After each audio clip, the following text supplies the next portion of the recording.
what are the high risk factors? ऐसे red flags कौन से हैं? Are all children equally prone to winter disease या there are some children who are at high risk? उनको हम कैसे पकड़ें जिनका हमें ज्यादा ख्याल रखना है?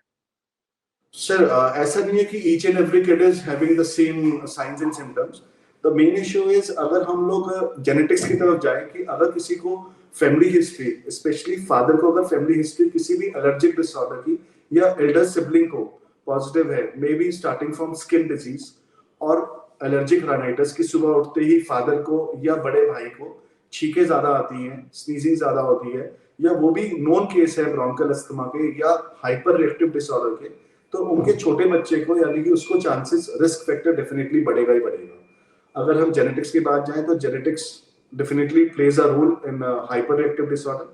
सेकेंडली जो प्रीमेच्योर बच्चे रहे, जो प्रीमीज रहे, छोटे बच्चे रहे जिनका नर्सरी के अंदर स्टे रहा, those kids who are graduate from NICU, उनके अंदर chances of hyper reactive disorders are much high as compare to a kid who was not having any previous complications, या वो जो फुल टर्म बच्चा था उनके अंदर चांसेस ज्यादा रहेंगे।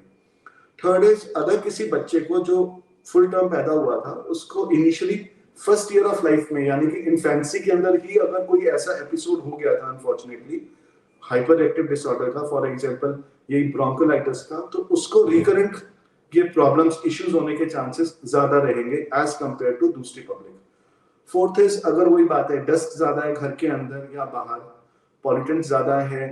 थर्ड इज अगर कोई पेट पाला हुआ है घर के अंदर तो जो उनके स्मेल्स होती हैं, उनके स्टूल एंड यूरिन की जो स्मेल होती है पेट्स की, उनके अंदर चांसेस बहुत हाई होते हैं उन घरों के अंदर एज कंपेयर टू वो घर जिनके अंदर पेट्स नहीं होते। तो दिस इज ऑल्सो क्योंकि कोविड के टाइम हम लोगों ने देखा था कि जब लॉकडाउन था तो हर every second house had a pet, कि सबने पेट्स बहुत खरीदने शुरू किए थे। तो पेट्स खरीदते खरीदते अब ये हो गया अल्टीमेटली कि धीरे धीरे धीरे ये इश्यूज बढ़ने लग गए हैं hyperactive disorder. So these are few of the high risk factors जो बाकी बच्चों से कम है। तो जो बच्चे जिनकी फैमिली में ये डिजीज चलती है जैसे अस्थमा, जिनको पहले ये बीमारी रही हो, जो जब पैदा हुए बहुत छोटे वेट के थे या जल्दी पैदा हो गए, पूरे 40 हफ्ते गर्भ के बदले instead of 40 weeks of pregnancy they were born at maybe 32, 34, 35 weeks of pregnancy. And also उन families में जहाँ पे सफाई ना रख पाते हैं लोग या जहाँ पे पेट्स ज्यादा हों, तो वहाँ पे चांसेस ज्यादा होंगे डिजीज के, and we have to be careful.